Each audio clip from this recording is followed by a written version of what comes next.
Il a déjà gagné un Super Bowl, complété des études en médecine et créé une fondation pour promouvoir l'activité physique chez les jeunes. Comme il lui reste beaucoup de temps libre, il s'est lancé en affaires en reprenant l'entreprise familiale. Bref, notre invité de la semaine nous fait tous sentir comme une gang de paresseux. Salut Laurent. Salut. Je fouillais là, parce qu'on s'est jamais rencontrés, mais comme tout le monde, je te connais de notoriété. Je faisais mon petit montage de questions. Là, il y a tout le temps quelque chose de nouveau. T'sais, à un moment donné, t'étais... Faut pas arrêter, on continue, on pousse. Oui, mais là, tu sais, mettons... là, à un moment donné, t'étais devenu garde côtier ou qu'est-ce que t'as fait ça comme pour le fun? Une immersion pour devenir... mais la garde côtière, c'est... Moi, j'ai toujours eu une passion pour l'eau. Là. On a passé 2 fois 1 an en voilier, ma famille et moi. J'étais prof de voile quand j'étais jeune, puis on dirait que c'est un métier qui, quand j'étais jeune, m'a toujours fasciné, puis ils m'ont appelé en disant « Hey, ça te tente-tu de venir... essayer les bateaux, parler un peu de la réalité, de qu'est-ce qui se passe à bord, des missions de recherche, etc. » J'étais comme, sign me in, je suis là. Fait que ça fait 2 ans que je fais des petites vidéos avec eux, mais c'est genre 100% pour le fun. Puis parce que... Ok, c'était pas un engagement à... Non, c'est pas un partenariat commercial, c'est vraiment juste que je suis sensible à la cause, puis je trouve que notre souveraineté, notre sécurité nationale, ça passe aussi par protéger l'Arctique, puis tout ça. On dirait que je trouvais ça juste le fun de se dire que on est chanceux que la voie navigable du Saint-Laurent, ça fait seulement 50 ans qu'elle est ouverte à l'année à la navigation, puis c'est à cause de la garde côtière qui ont des brise-glaces qui ouvrent, puis qui des embarques de glace l'hiver, puis des urgences, puis nanana, puis moi je trouve ça fourette. Fait que j'ai dit let's go, on va briser de la glace ensemble, puis ça a été une belle expérience. Mon Dieu, puis avec ta famille, t'as fait ça avec tes parents? Ouais, on est parti quand j'ai 2 sœurs, puis mes parents avaient toujours eu ce rêve-là de partir en voilier. Ouais. Puis on faisait de la voile quand on était jeunes sur le lac Champlain, puis lac Ontario, puis tout ça. Puis ils ont acheté un bateau, mais tu sais, c'était un 32 pieds. Puis on est parti 1 an à 5 sur le bateau. Quand même. C'est fou raide. Mes parents, là, je les admire tellement. Là, ils sont tellement fonceurs. Puis après ça, on est revenu. On a acheté un petit peu plus gros bateau. On est reparti une autre année. Mais vous aviez quel âge? Moi, j'avais 10 ans, 16 ans. Puis à 16 ans, ça te tentait de partir 1 an? 15 ans. J'avais une petite blonde, puis c'était difficile, puis les amis, puis tout ça, mais l'expérience, puis l'autonomie, là, je me rappelle, mes parents me traitaient vraiment comme le 3e moussaillon à bord, puis je faisais mes corps de nuit, puis la navigation, puis tout ça. Je trouve que t'apprends beaucoup, puis aussi quand t'arrives sur des îles, des Caraïbes, qu'il y a des écoles avec 8 enfants, puis tes parents te droppent là, puis ils disent « Ça, c'est l'école pour la journée », t'apprends en maudit, tu sais, fait que curiosité, ouverture d'esprit, 100%, puis tu vois, ça, j'étais un peu jaloux de l'avoir manqué, mais mon père, tu sais, la boulangerie Pain dans les voiles, le projet familial que tu mentionnais, ben l'idée, c'était de construire un nouveau bateau, puis là, mon père, pendant, 6-7 ans, a construit son nouveau voilier, un 40 pieds, puis là, il l'a mis à l'eau, puis il est parti en juin dernier de Gaspé, puis là, il vient d'arriver en Alaska, fait qu'il a fait le passage du Nord-Ouest, avec un bateau en bois époxy, avec mes 2 sœurs, 3 mois et demi à bord. On se parlait une fois de temps en temps. Tellement de respect pour ce qu'ils ont fait. Genre, c'est une expérience... c'est ça, c'est le goût de l'aventure. Puis avec tes sœurs, j'imagine, ou tes parents, vous êtes ça crée des liens de fou pour la vie. Là, ben vraiment, cette expérience-là. Mettons, pour mon père, t'imagines comment c'est cool de se lancer là-dedans avec tes 2 filles qui sont maintenant rendues des adultes. Là. Marie-Lou...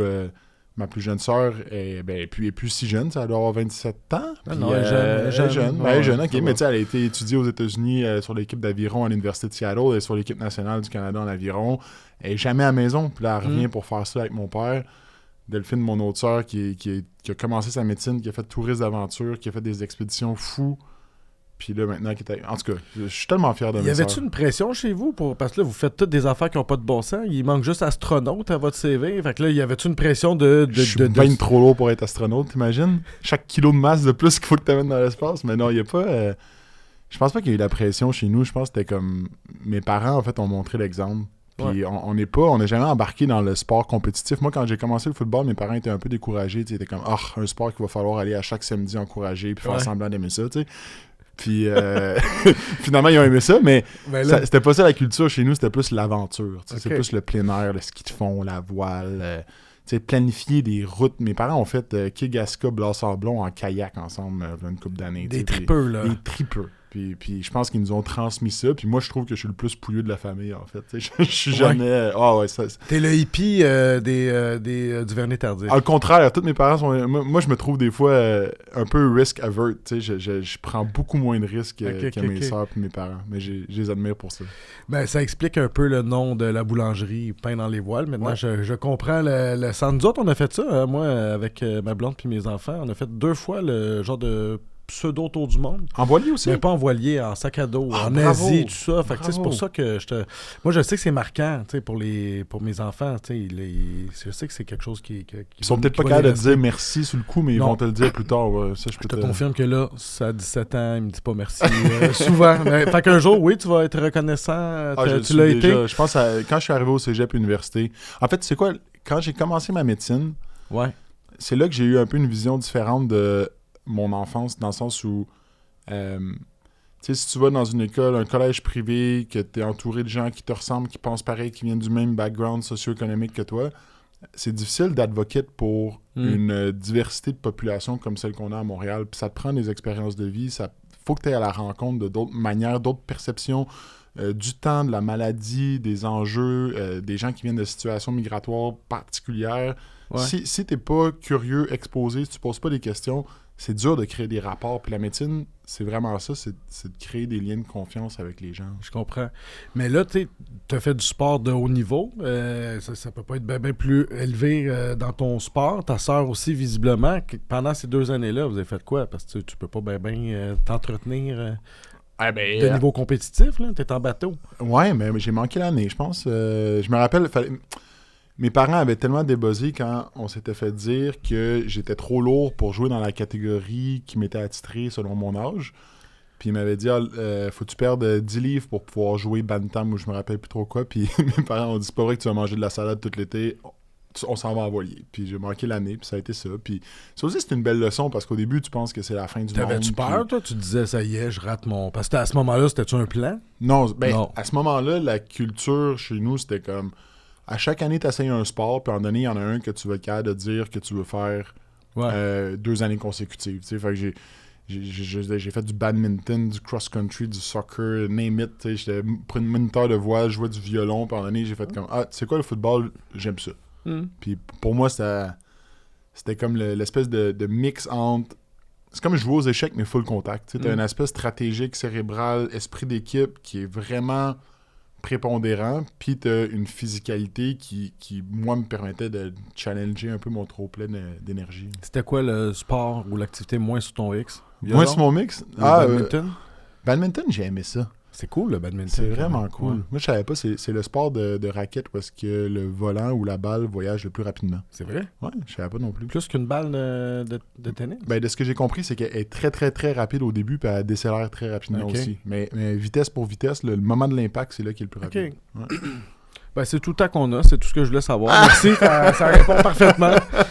Tu viens, Laurent, nous voir en marge de la semaine de la prévention du VPH, qui est le virus du papillome humain, qui aura lieu du 1er au 7 octobre. Yeah. Pourquoi c'est important de sensibiliser? C'est pourquoi au juste tu t'es embarqué dans cette campagne-là?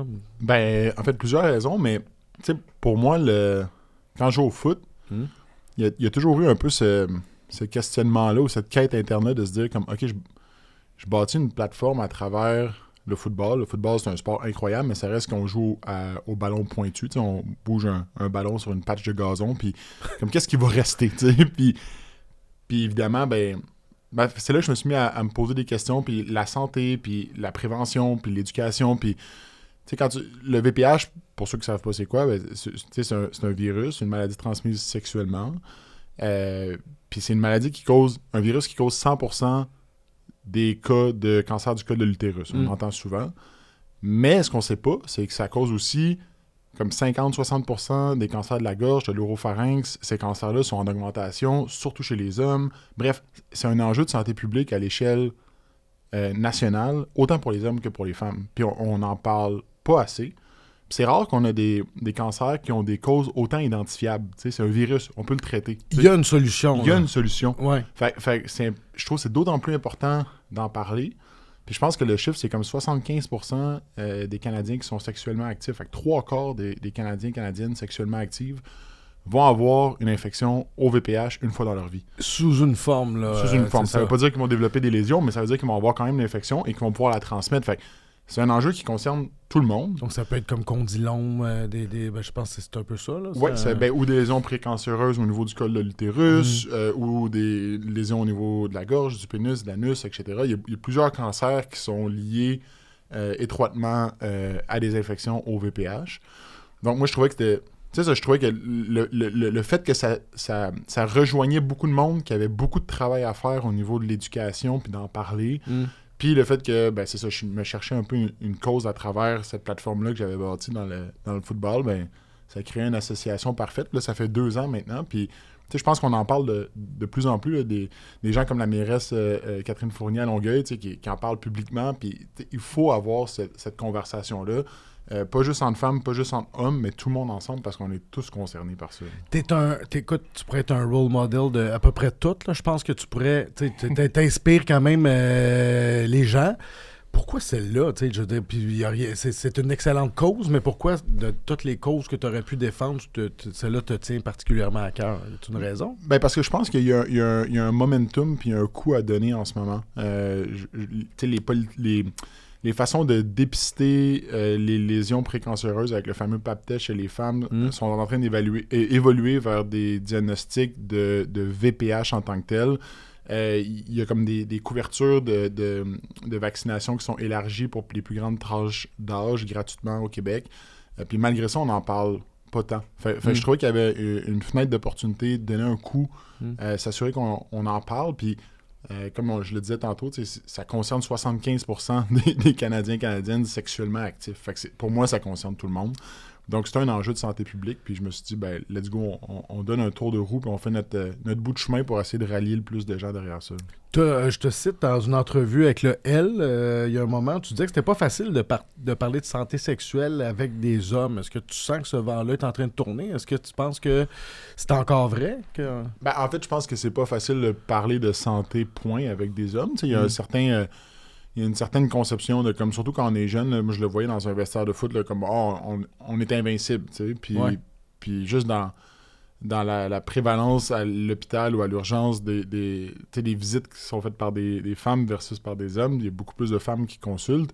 Je pense que c'est difficile de parler de santé à la base, mais puis aussi on associait beaucoup le VPH au cancer du col de l'utérus, donc je pense qu'il y avait une partie des hommes qui disaient « Ah, ça me concerne pas. » C'est féminin. Ouais, c'est ça. Mais là, quand tu regardes les cancers de la bouche, de l'anus, du pénis, qui sont des cancers qui sont en augmentation, puis qui sont souvent causés par le VPH, tu fais comme « Oh, wow, attends une minute, tout le monde est concerné par ça. » Fait qu'il faut qu'on travaille ensemble au lieu de refiler la responsabilité à un groupe plus qu'à un autre. Que ce soit le VPH ou d'autres choses, sens-tu que les jeunes ont baissé la garde avec, moi j'ai grandi avec la hantise du sida, donc c'était comme quelque chose qui était concret, on nous faisait peur avec ça à l'école avec raison, donc beaucoup, mais aujourd'hui on dirait qu'on entend moins parler ou on a trop peut-être parlé du fait que le sida se guérit. Sens-tu que les jeunes sont moins conscientisés par rapport à tout ça, les risques d'ITS par exemple? Moi, je pense pas que j'ai d'opinion là-dessus. C'est sûr que je pense qu'il y a moins d'emphase dans les cursus scolaires sur l'éducation sexuelle. Puis je pense aussi qu'il y a une pluralité des opinions qui sont maintenant disponibles sur les réseaux sociaux. Fait que tu peux toujours trouver quelqu'un qui pense comme toi et non trouver ce que la science dit objectivement. Puis après ça, toi, prendre une décision éclairée face à ça. Puis on le voit en ce moment avec ce qui se passe aux États-Unis puis un peu partout. Ouais. Fait que je pense qu'il faut... Je sais pas si les jeunes sont déconnectés ou non s'ils sont juste un peu le symptôme de comment on gère l'information en ce moment. Oui, complètement. Puis il y a une solution, tu le disais tantôt, ça passe par la vaccination, puis je pense que dans mes Mais recherches... pas juste la vaccination, en fait. Tu sais, juste d'arrêter de fumer, c'est une incidence vraiment élevée sur tes chances de contracter une infection. Okay. Être en bonne santé à la base, se protéger aussi des relations sexuelles. Fait que, tu sais, moi, je suis pas là pour parler de vaccination plus que une autre chose. Fait que toutes les manières sont bonnes de se protéger.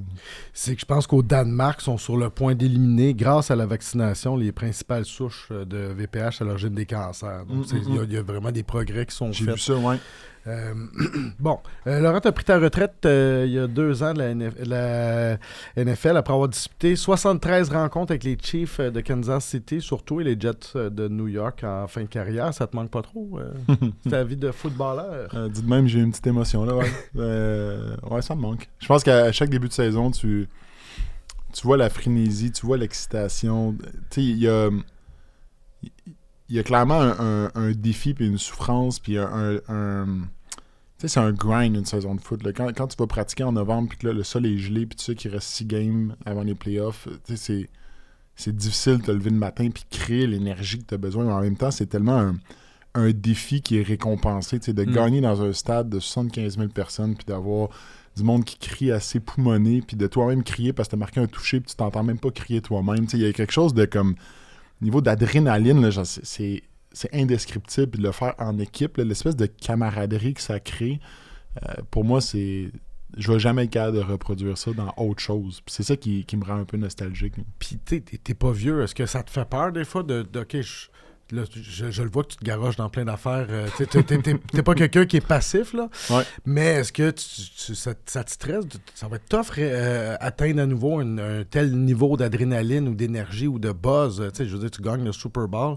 Mais j'ai un peu mis j'ai mis une croix là-dessus. Je pense pas que c'est possible. Non. Tu peux pas recréer ce scénario-là où est-ce qu'il y a 120 millions de personnes qui regardent la télé en même temps. Puis, je veux dire... Il y a quelque chose de surréel un peu. Des fois, je me demande si je l'ai vraiment gagné. Fait que...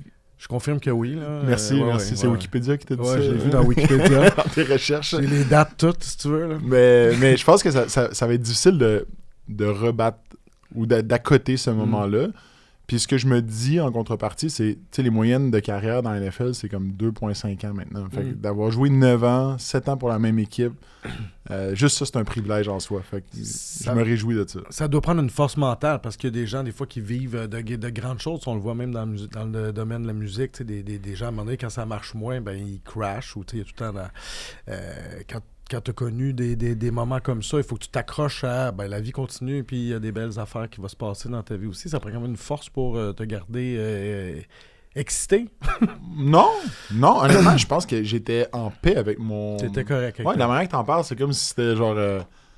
comme si je vivais une souffrance interne, mais vraiment pas. Tu sais, même que je me considère privilégié d'avoir, été capable de retourner après avoir décidé de prendre une année off pendant la COVID. T'sais, qui prend une année sabbatique dans la NFL et est capable de retourner jouer?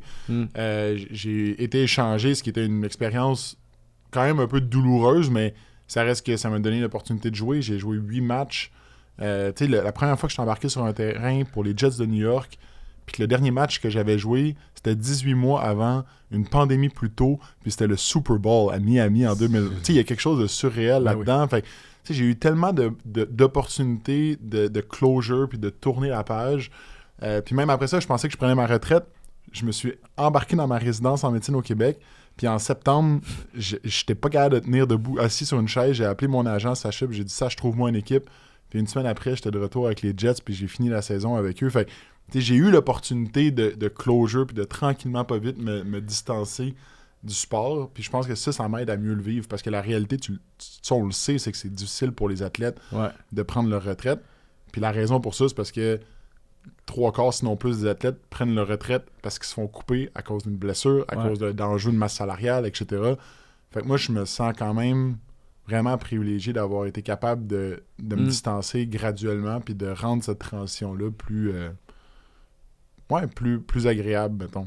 Puis je me tiens occupé à cause de la médecine, puis ça, à chaque jour, je me fais rappeler que je suis au bas de l'échelle parce que j'ai beaucoup encore à apprendre. T'es résident, là, présentement. Là. Ouais, exact. Écoute, tu le mentionnais un peu plus tôt. Moi, tu m'as vraiment impressionné, puis je pense que je suis pas tout seul quand t'as fait ton retour après au foot, mais t'avais annoncé une sabbatique pour aller prêter main forte dans les CHSLD en pleine pandémie. T'étais pas obligé de faire ça. Fait que toi, pourquoi c'est important de mettre l'épaule à la roue? Pourquoi c'est important? Parce que c'était une crise sanitaire mondiale. Puis tu sais, je le disais tantôt, on jouait au ballon pointu. Tu sais, fait il y avait comme un paradoxe trop grand de d'aller jouer au foot pour moi. Puis c'était ma décision à moi. Je pense pas qu'il faut que ça se traduise sur une opinion de si la NFL aurait dû continuer ou pas. Mais pour moi, d'aller voyager à chaque 2 semaines dans différentes villes, puis de transmettre le virus potentiellement au lieu de faire des actions concrètes pour essayer de le combattre, ça faisait pas de sens. Puis c'est pour ça que c'était difficile comme décision, mais ça s'est fait quand même assez naturellement. J'ai appelé mon coach, j'ai dit exactement ça. Comment il a réagi? Coach Reid, il a toujours été derrière moi. C'est fou, j'ai jamais vu... Pour moi, Coach Reid, c'est un des plus grands leaders que j'ai rencontrés. Parce qu'à la base, il se met dans la peau de chaque joueur. Puis le foot, c'est ça, la beauté du foot, c'est que chaque joueur vient avec son histoire, son background. Il n'y a pas un sport avec plus de diversité puis d'histoire que le foot. C'est pas un bloc monolithique là, de joueurs. Là, non, qui sont fait payer des cours de private skating à tous les étés pendant toute leur enfance. Il y a du monde qui vient de plein d'endroits différents. Puis tu dois trouver une manière de fédérer ces gens-là. Ça, c'est un défi. Puis moi, j'arrivais, puis j'étais francophone du Canada, j'avais joué au football canadien, puis j'étudiais en médecine. Puis il a respecté ces caractéristiques-là qui faisaient de moi la personne que j'étais, puis il m'a toujours supporté, puis il me permettait de me rapporter à mes camps de printemps plus tard parce que je finissais mes blocs de rotation. Permis de retourner pendant un bye week pour aller faire un examen de chirurgie orthopédique parce que j'avais pas été capable de le faire pendant la saison morte. Plein d'affaires de même. Puis quand je l'ai appelé, il m'a dit je comprends puis je vais supporter ta décision. Puis juste ça, de savoir que ton coach, t'es dans une équipe qui vient de gagner un Super Bowl, son premier Super Bowl en 50 ans. Puis t'as un coach qui va prendre ta défense dans les médias aux États-Unis, à Kansas City, parce que toi, tu décides que c'est plus important d'aller combattre une pandémie, ou du moins faire ta part dans cette initiative-là, cette volonté-là de combattre une pandémie, que de jouer au foot. Puis lui, il va aller dire publiquement qu'il supporte ta décision. Comme, pour moi, ça prend des couilles, ça prend... J'ai tellement de respect pour ce qu'il a fait. Puis tu sais, Trav l'a fait après, Pat l'a fait après, Tyreek Hill l'a fait après, puis ça a changé le narratif au complet. Il n'y a aucune chance que j'aurais été capable de retourner à Kansas City si j'avais pas eu cette espèce d'élan-là de support de la part de mes coéquipiers publiquement. Puis je les remercie encore. Oui, puis je pense que ça a été payant dans le sens que ça a bien paru. Les gens ont adoré que tu aies fait ça. Je pense même que le Sports Illustrated t'avait nommé pour... tu étais comme personnalité sportive. Je pense que ça a touché les gens. Ça a touché les gens, mais quand même, il y avait un risque quand même assez important, je pense, au début pour une organisation dans le Midwest des États-Unis de supporter l'initiative d'un de ses joueurs. T'sais, comment tu sais que ça va pas se répandre à toute la ligue, que ça va pas créer... Puis malgré ça, ils l'ont fait. Puis moi, je leur dis merci pour ça. Ouais. Tu sens-tu que tu as eu le soutien de Taylor Swift là-dedans? Ah, indirectement, oui, 100%. Parfait. En décembre 2021, la Société Saint-Jean-Baptiste de Montréal te nomme patriote de l'année. C'était-tu quelque chose d'important pour toi? Parce que je sais que ton grand-père, Guy, a été ministre piquiste quand même sous les gouvernements Lévesque et Johnson. Ouais. Fait que je me demandais si la politique, c'était quelque chose qui t'es-tu tombé dedans quand t'étais petit? Vous êtes tous des piquistes convaincus, notoires, ou t'es pas obligé de me parler de tes allégeances, là? Mais c'est-tu important? Mais est-ce que c'est important? Je pense que c'est plus important maintenant que quand j'étais jeune. Mes parents... Tu sais, mon grand-père a fini sa carrière de politique bien avant que je vienne au monde, ou du moins que je sois capable de m'intéresser à. Fait que non, mon grand-père, dans ma tête, ça a toujours été un vigneron, puis un entrepreneur, puis un homme de projet, puis on dirait que je me rappelle plus de lui pour ces bons souvenirs-là au Clos Saint-Denis, puis c'était son projet de retraite, puis finalement, ça a grossi, puis c'était pas son projet de retraite, puis mon père est embarqué là-dedans à temps plein, puis ça a été comme... mes souvenirs de mon grand-père, c'est pas celui d'un politicien. Non, c'est ça. Mais quand la Société Saint-Jean-Baptiste t'honore, je me demandais si c'est parce que, il y a des accointances. T'es un fier péquiste, souverainiste et tout ça? Non, je pense pas. Moi, je le voyais plus comme un... La manière que j'ai perçu cette nomination-là, c'était plus par rapport au fait que pendant 10 ans, j'ai passé plus de 50% de mes années aux États-Unis. Ouais. Puis malgré ça, j'ai toujours été fier de où je venais, puis de ce qu'on fait ici. Puis j'ai toujours été content de revenir au Québec puis à Montréal. Puis au début, ça clashait avec certains de mes coéquipiers. Puis on dirait que le summum dans tout ça, ça a été quand la ligne offensive des Chiefs a décidé de venir à Montréal voir c'était quoi Montréal, parce que Dieu sait qu'il est différent à Laurentides. Fait je pense qu'en restant soi-même, puis en étant authentique, des fois les gens sont curieux, puis ça permet un dialogue, puis ouais, moi je le voyais plus dans cette optique-là que dans une optique politique. Et justement, politiquement, tu sais ce qui se passe au sud de la frontière présentement, tu as passé beaucoup d'années là-bas. Est-ce que tu sais comment tu perçois un peu la situation puis l'espèce de fracture qu'il y a entre nos deux pays qu'il n'y avait pas avant? Il y a beaucoup de choses dans la question que tu me poses. Tu veux vraiment parler de ça? Parce que sinon, il nous reste combien de temps? Il nous reste 1 heure? Ouais. Il nous reste 30 minutes, on n'en a pas assez. Mais tu sais, ce qui se passe J'ai quand même été à Kansas City pendant 7 ans, fait que ce mouvement, tu sais, cette droite-là, plus conservatrice, je l'ai quand même côtoyé. Tu la côtoies dans ton vestiaire de foot, auprès des fans. Je pense que là, elle a juste beaucoup plus de spotlight, puis elle a un porte-parole incroyable qui est Donald Trump. Tu sais, fait qu'après ça, je pense pas que tout d'un coup les États-Unis sont devenus plus conservateurs ou plus de droite. Je pense que cette faction-là a toujours été présente. Cette polarisation-là était là avant. Ben oui, on sait qu'il y a eu des clivages importants. Même dans le monde du foot, ça s'est traduit. Moi, Colin Kaepernick, les enjeux de justice sociale pour lesquels les joueurs ont pris position. Il y avait beaucoup d'émeutes en 2021. Il y avait Ferguson à 1h30 de Kansas City 6 mois avant que je me fasse repêcher.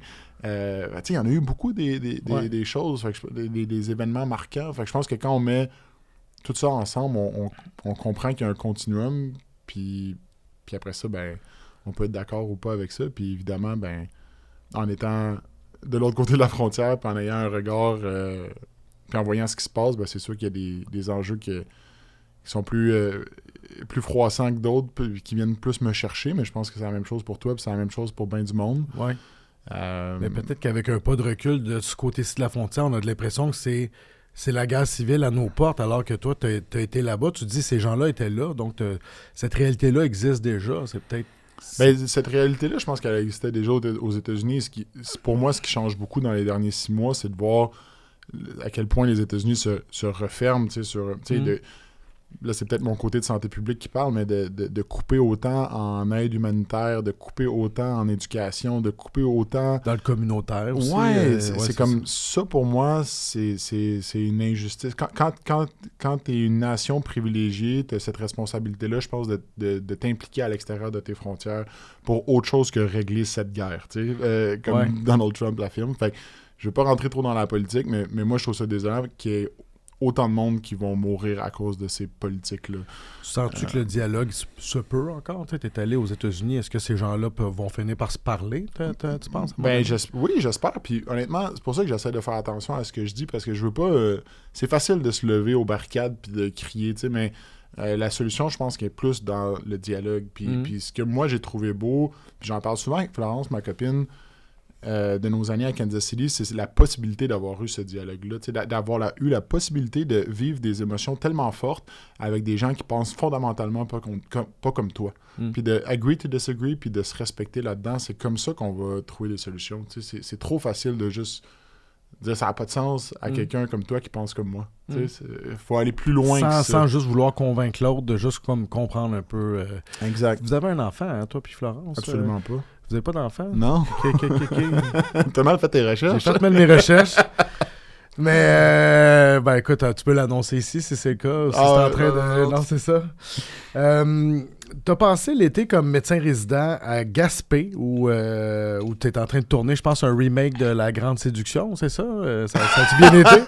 Ça ressemble un peu à ça. Comment ça s'est passé? Ah, moi, j'ai adoré ça. Mais je suis pas difficile à convaincre, hein. Pour revenir au voyage en voilier, la première fois que on est revenu au Québec après 1 an à faire du bateau, ça a été à Gaspé, à la marina de Gaspé, puis j'étais comme un jeune adolescent de 16 ans. J'étais comme, moi, je débarque, puis je reste ici. Mes parents ont dit parfait, puis ils ont continué, puis ils ont ramené le bateau à Montréal, puis j'ai passé l'été à Gaspé dans une tente à être moniteur à l'école de voile. T'étais tout seul là-bas ou je me suis des amis. Oui, mais quand t'es débarqué, ils t'ont dit avec ton baluchon bye-bye? Ouais, ben, je suis à 16 ans. Non? C'est surtout qu'à la grandeur que t'as, il va rien t'arriver.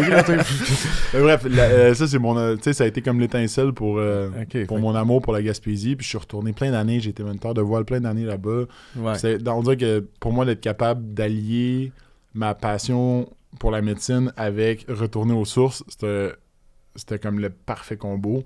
J'ai fait 2 mois là-bas, 2 mois en médecine rurale dans un super bel hôpital qui est l'hôpital de Gaspé. Puis juste genre tu sais, là-bas, le système, il fonctionne. Tu sais, tout le monde a un médecin de famille. Ouais. Puis tu vois quelqu'un à l'urgence, puis tu lui dis « Ah, vous ferez votre suivi avec votre médecin de famille. » Pas de problème. Ouais. T'envoies un courriel au médecin de famille. Pas de problème, je vais faire... Tu sais, on dirait qu'il y a quelque chose qui marche là-bas, tu sais, puis on devrait s'inspirer de ça. Moi, ça m'a vraiment réconcilié.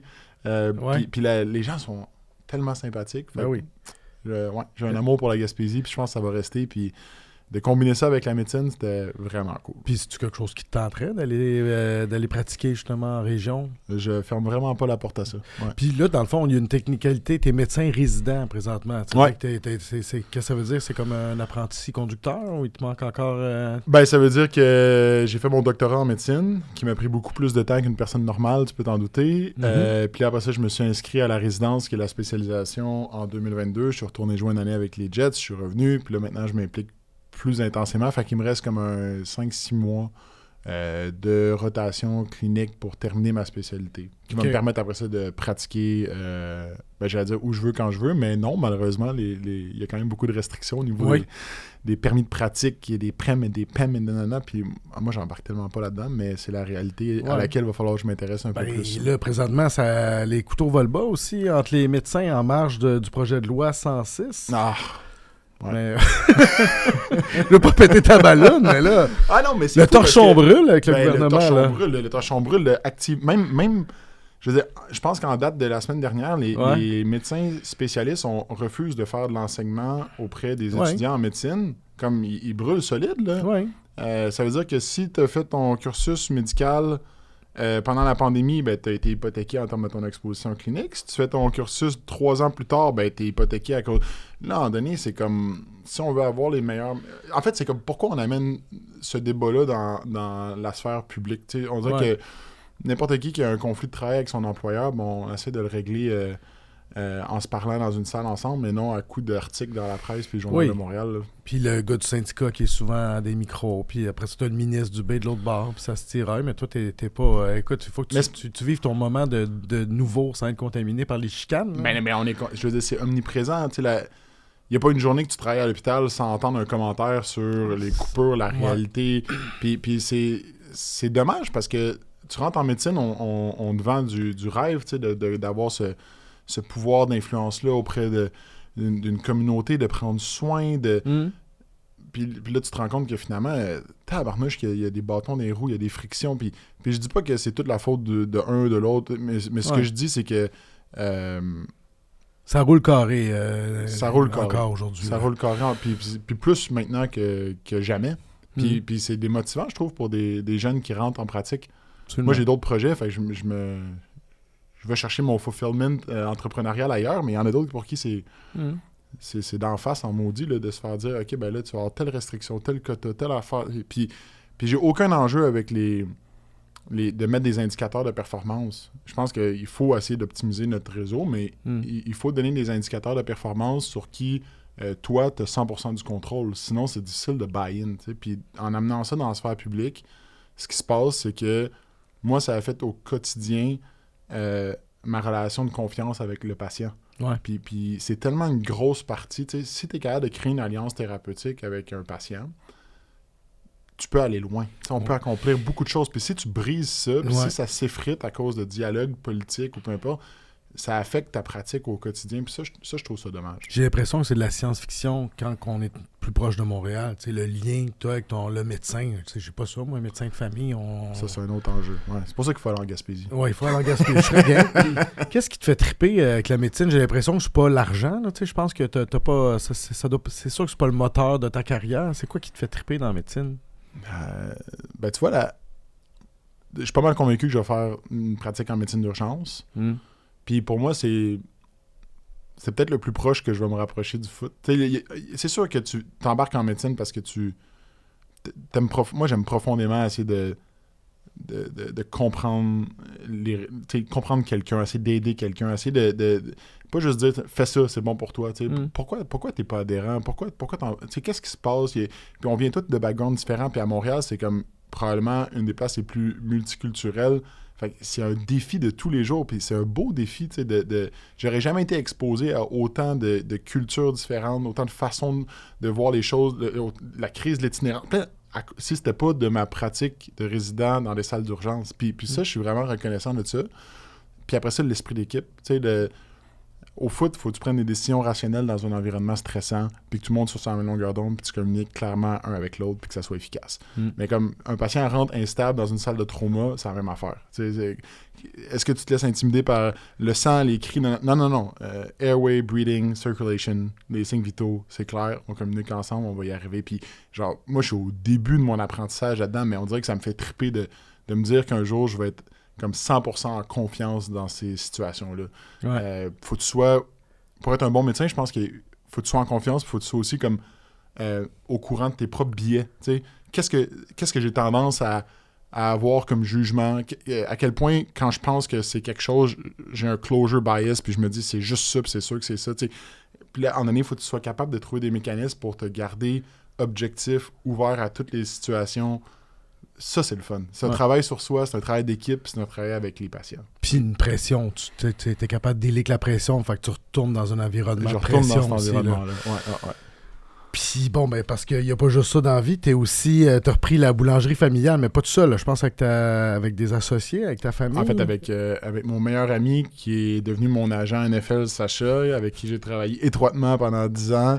Puis que maintenant, qui avait plus son chouchou, mais qui avait quand même 25 autres joueurs dans le CFL, il s'est dit « Ah ouais, moi, je vais le faire avec toi. » Fait qu'on a repris la boulangerie familiale ensemble. Le pain dans les voiles, vous avez comme 3 succursales? 4, mon Dieu, fais attention, on met tellement d'efforts là-dedans. Mon Dieu! Il y en a une... tu vois, mes recherches sont pas rendues à la 4e. Saint-Bruno, Montréal, Blainville. OK. Puis là, vous avez pas eu une bad luck récemment? Vous avez un laboratoire qui est passé au feu de viennoiserie. J'ai vu une story de toi là-dessus. Oh mon Dieu, Seigneur. Ça a été ma plus grande claque d'en face entrepreneuriale depuis ma jeune carrière d'entrepreneur. Pourtant, t'as rien à voir là-dedans. C'est j'ai rien à voir là-dedans, mais ça a été comme notre volonté à Sacha puis moi quand on a repris les rênes de se dire comme centralisons la production des croissants parce que les croissants ils sont faits dans chaque boulangerie, tout le monde a les mêmes enjeux de congélation, de froid, de tout. C'est fait les journées de congé. Comme pourquoi on met pas ça dans le même local? Ça va être notre force de notre groupe, tu sais. Fait que là, on trouve un local, on achète un local, on s'installe dans le local, puis 6 mois après l'avoir acheté, il passe au feu. Puis là, du jour au lendemain, t'as plus de croissants. Ça a été... le local était perte totale. Il y avait des enjeux d'assurer la production. Moi, j'étais de nuit en obstétrique gynécologie. Ça a vraiment été tough. Ouais. Ça a été tough. Tu sais, au début, tu vois juste comme le toit qui s'écroule, les équipements qui viennent d'Italie, puis que ça va prendre 6 mois à revoir, puis en fait, tu fais comme, OK, il y a les gens aussi, tu sais. Là, t'as comme une pression supplémentaire parce que t'es la figure devant ces 40 employés-là qui ont des questions, puis des interrogations, puis là, faut que tu laisses aller des gens. Puis, non, je te dis, émotivement, ça m'a vraiment... j'ai trouvé ça vraiment dur, puis j'étais tellement... Pour te donner une idée, on a déplacé notre production de croissants, c'est à peu près, mettons, 25 000 croissants par semaine, à la boulangerie de Montréal, qui est une boulangerie de quartier qui roule déjà très bien. On avait des camions réfrigérés dehors, des lignes électriques qui sortaient, et comme on était un chiffre 24/7 qui roulait pour faire du gros, on s'est reviré, puis le monde a embarqué. Ouais. Puis je pense que, en tout cas, moi, je suis un gars... Les gens qui sont valeureux, les gens qui disent « moi, je suis dans le bateau », on dirait que ça me rend... Je deviens ému. Genre, ça vient tellement me chercher, puis tu sais, notre gang de Saint-Léonard, où est-ce qu'on avait notre lieu de production... Ils ont embarqué dans le projet. Le lendemain matin, ils sont venus rouler des croissants. C'était pas parfait. C'était broche à foin. Let's go, on fonce. Des amis qui sont venus aider. Moi, je finissais mes chiffres. J'arrivais avec des pids. Puis on partait à rouler des croissants jusqu'à minuit le soir. Puis c'était difficile. Émotivement, c'était challengeant. Mais je regarde maintenant, puis je fais comme vous autres, vous êtes mon équipe. Ouais. Comme je vais tout faire pour vous. Ben, c'est dans l'adversité aussi que tu vois un peu c'est qui les vrais. Puis on en a une bonne. Fait que ça, c'est le fun. Vous voulez pousser ça jusqu'où, ce projet-là? Est-ce que votre but, c'est de vous étendre? Ben là... Vous êtes rendu à 4, c'est déjà bon? Ouais. On reste au Québec? Oui, on reste au Québec. On reste au Québec, mais je pense que c'est facile d'avoir un plan stratégique jusqu'à temps que, comme dirait Mike Tyson, until you get punched in the face. Là, on s'est fait frapper fort avec le feu. Fait que je pense qu'il faut se reposer des questions. Mais on dirait que moi, en ce moment, j'ai plus de plaisir à aller à la boulangerie de Montréal, de Saint-Hilaire, de Blainville, de voir les clients, de voir qu'ils sont contents, d'avoir des petits projets. Je trouve que pour qu'une boulangerie fasse du sens, faut pas qu'elle fasse juste vendre du pain. Ma mère disait tout le temps, il faut qu'elle vende du réconfort. Ça, je pense que c'est vrai. Puis je pense aussi qu'il faut qu'elle soit comme profondément, genre, enracinée dans son quartier, faire des trucs avec les écoles, des block parties dehors. C'est ça qui fait que ça devient comme un environnement de vie, de rencontre. Puis on a été capable de créer ça. Puis je pense que en ce moment, j'ai plus envie d'investir là-dedans que dans faire plus de croissants. Laurent, je t'écoute parler, je t'ai étourdi.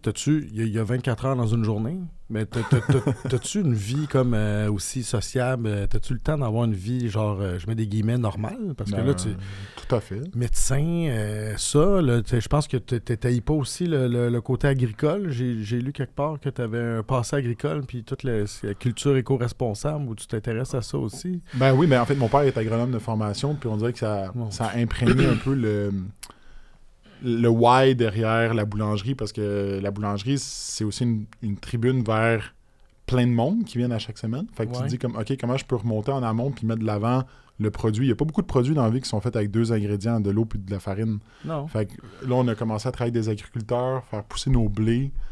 Fait que ça me rend vraiment fier. Tu contrôles ça un peu, tu t'occupes de voir que ça respecte. Je contrôle rien, j'apprends. T'apprends sur le tas. Qui suis-je pour contrôler? Je connais rien là-dedans. Mais là, t'es revenu de Gaspé. Ouais. Tu travailles encore, là. T'es à Montréal, là. Ah oui, je travaillais, j'ai fait 3 chiffres de nuit de suite en fin de semaine à l'urgence. Je suis là à 100%. Là, OK. pour pouvoir être ici aujourd'hui. Ça a bien été? Ben oui. En plus, aujourd'hui, c'est une fête juive, d'où le fait qu'on est capable d'être ici, puisque je travaille à l'hôpital général juif. Fait que, ouais.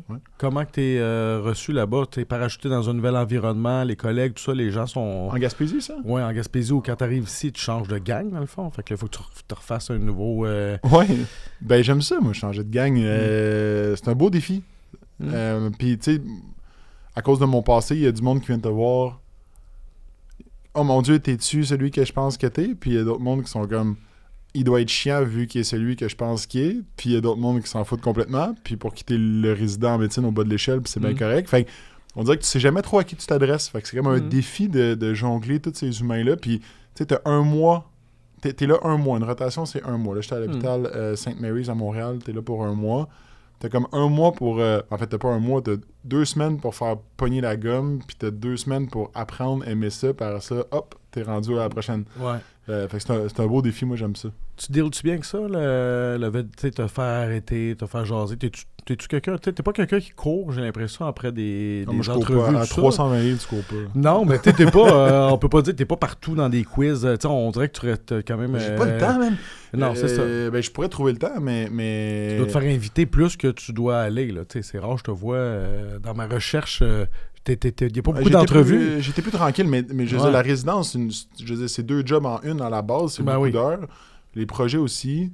Mais tu vois, c'est une chose que j'aimerais être capable de faire parce que souvent, depuis 1 an, je pense que quand je prends la parole, c'est souvent pour promouvoir quelque chose ou passer un message qui me tient à cœur. On dirait que ça, une conversation comme ça, j'en fais pas beaucoup. Puis j'aime ça.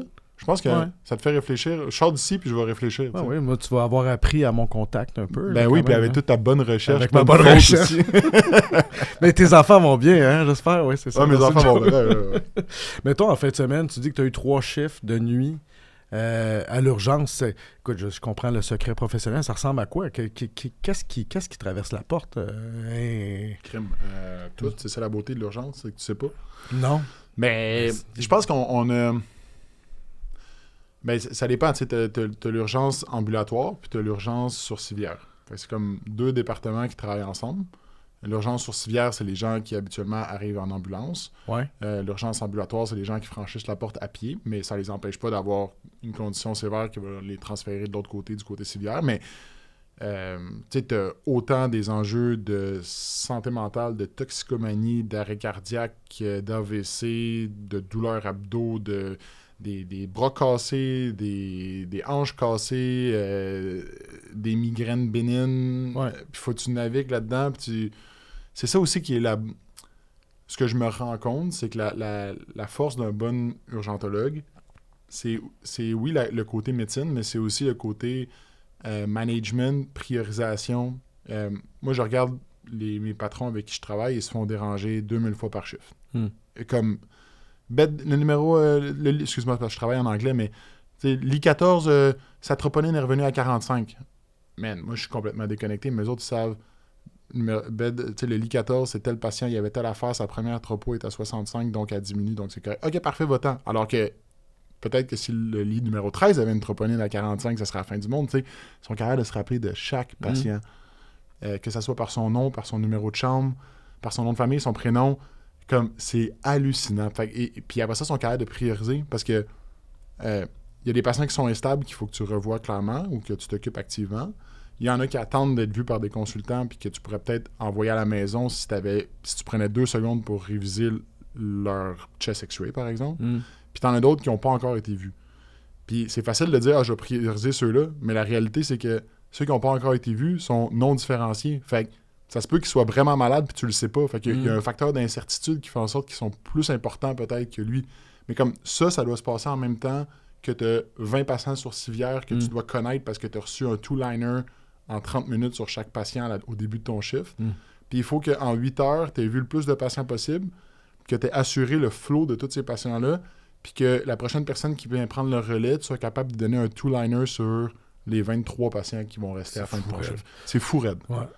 C'est ça qui fait que c'est le fun. Est-ce que tu l'as ou tu l'as pas, ou tu peux l'apprendre en chemin? Ou est-ce que les premières fois que des gens arrivent, qui sont tout pétés, tu peux faire « c'est bien beau l'école, mais fuck off ». Moi, comme je te dis, je suis encore résident, fait que j'ai envie de te dire que j'espère qu'on peut l'apprendre, parce que c'est ça que j'essaie de faire. Ouais. Mais je pense qu'on peut apprendre pas mal de trucs dans la vie, mais je pense qu'on est attiré vers la médecine pour différentes raisons. Puis il y a du monde que ça les intéresse zéro d'avoir ce niveau de stress-là, mais qui sont très, très bons dans d'autres choses. Puis moi, c'est juste que j'aime travailler en équipe, puis j'aime devoir compartimenter, analyser, prendre des décisions. Fait que c'est sûr qu'à première vue, l'urgence me plaît plus, mais encore faut-il que je finisse ma résidence pour te dire à 100%. Tu me parles du côté humain de la profession, puis est-ce que des fois ça te dérange d'entendre des critiques? Ah ben les médecins, tu sais, sont bébés gâtés, ils sont payés, ils s'en vont en notariat, c'est plus payant, ils s'en vont au privé. Est-ce que les médecins ont mauvaise presse, tu trouves? Ouais. Je pense que oui. Je pense qu'on n'a pas la même perception aussi avec tous les outils qu'on a à notre disposition maintenant, d'intelligence artificielle, Google, tes recherches Wikipédia. Ils sont pas pires quand même. Ils sont pas pires, mais tu vois comment tu peux te tromper aussi. Fait que des fois, tu arrives avec ta liste de qu'est-ce que tu penses que tu as au lieu de présenter tes symptômes. Puis ça change un peu la dynamique, je pense, avec le personnel médical. C'est correct. Mais c'est sûr que l'image du médecin n'est pas la même, je pense, que là, 30 ans. Puis pour certains médecins, je pense que c'est bon aussi, parce qu'il y en a peut-être qui ont des doses d'ego un peu trop élevées, puis il y en a d'autres pour qui ça leur fait plus mal dans leur pratique au quotidien. Puis, ouais, j'ai hâte de voir qu'est-ce qui va arriver. J'ai hâte de voir ça va être quoi le dénouement de tout ça, parce que on peut pas juste repitcher de l'argent dans notre système qui en dépense 60 milliards par année puis se dire qu'il va y avoir des solutions qui vont émerger miraculeusement. Quand tu dépenses 50% de ton budget provincial en santé, c'est pas en investissant 52% que ça va se régler. Il faut que tu te poses des questions sur comment on gère, c'est quoi notre approche, qu'est-ce qu'en tant que société on priorise. Parce qu'en ce moment, on priorise beaucoup le patient qui vient de voir. Nous, on y donne tout. Mais il y en a pendant ce temps-là, cette action-là, qui est très louable, puis que c'est ce qu'on se fait enseigner, de tout faire pour son patient. Mais pendant ce temps-là, il y en a plein qui n'ont jamais accès au patient parce que tu donnes beaucoup d'énergie. Fait qu'il va falloir se dire, OK, est-ce qu'on a une approche populationnelle ou une approche individuelle face à la médecine? Il y a beaucoup, beaucoup d'argent qui est dépensé dans la dernière année de vie des gens. C'est normal. Mais on va falloir qu'on se dise, OK, mais la prévention, elle, ça nous permet de retarder cette année de vie-là, cette dernière année de vie-là de 10 ans, puis qu'elle est cost-efficient pour le système. Est-ce qu'on doit la prioriser plus, moins? On va avoir des questions à se poser. Oui, puis la population vieillit, risque d'avoir des grands chantiers à un moment donné dans la santé. J'ai l'impression que tu vas vivre ça, dans ta génération, tu vas vivre ça de proche. Là. À suivre. Tu animes une balado sur l'ambition en partenariat avec Desjardins. Oui. Ça, j'ai-tu bien fait mes recherches là-dessus? Yes, où tu jases de ce thème-là avec des invités qui ont réussi et tout ça. C'est quoi pour toi l'ambition? Oh, c'est une bonne question. Je pense que c'est d'aller au bout de ses propres objectifs. C'est ça que le balado me fait prendre connaissance de... Tu sais, c'est que chaque personne a une vision différente de l'ambition. Puis je pense que c'est ce qui fait en sorte que c'est difficile de... Il y en a pour qui ça a une connotation négative, genre « Ah non, moi je veux pas être catégorisé comme une personne ambitieuse. » Il y en a d'autres qui sont comme « Ouais, donne-moi une ambition, j'en veux, c'est ce qui me drive. Je pense qu'au Québec, c'est différent aux États-Unis aussi. Notre perception qu'on a de c'est quoi quelqu'un qui est ambitieux. Mais au bout du compte, ça revient à genre c'est quoi tes valeurs intrinsèques, qu'est-ce que tu veux accomplir, puis après ça, à quel point tu es persévérant et résilient pour te rapprocher de cet accomplissement de ce projet-là. Ouais. Sens-tu que la ligne, des fois, est mince entre l'ambition et le workaholisme? Là? Je pense que c'est deux choses qui sont totalement différentes. Parce qu'il y en a pour qui l'ambition, je parlais avec Dr. Joanne Liu, qui est une de mes mentors, une femme que j'admire extrêmement. Puis tu sais, pour elle, l'ambition n'est pas une ambition personnelle, mais une ambition collective de comment on peut s'élever, comment on peut se battre contre les injustices, comment on peut apprendre à dialoguer puis faire face à tous ces enjeux-là auxquels dans lesquels on vit en ce moment, des crises migratoires, des enjeux de crise sanitaire, humanitaire. Puis il y en a d'autres pour qui leur ambition, c'est d'essayer de grandir leur entreprise puis de faire plus en prenant soin des gens. Enfin, je pense que le mot ambition doit être détaché de la... on l'associe trop à une perspective carriériste, alors que je pense que ça vient plus de ton why personnel. C'est intéressant ce qu'elle dit, que l'ambition collective, souvent, c'est vrai qu'on a l'impression de le prendre sur nous autres. C'est un accomplissement personnel, là, de faire des choses pour nous-mêmes. Là, mais tu sais quoi, j'ai demandé à Joanne Liu dans le podcast, comme, de quoi t'es le plus fier? Ouais. Puis elle a dit, je réponds pas à cette question-là, je vois trop de souffrance pour être fier de quelque chose. Wow, ok, ça c'est de l'humilité plus. Tu sais, c'est ça.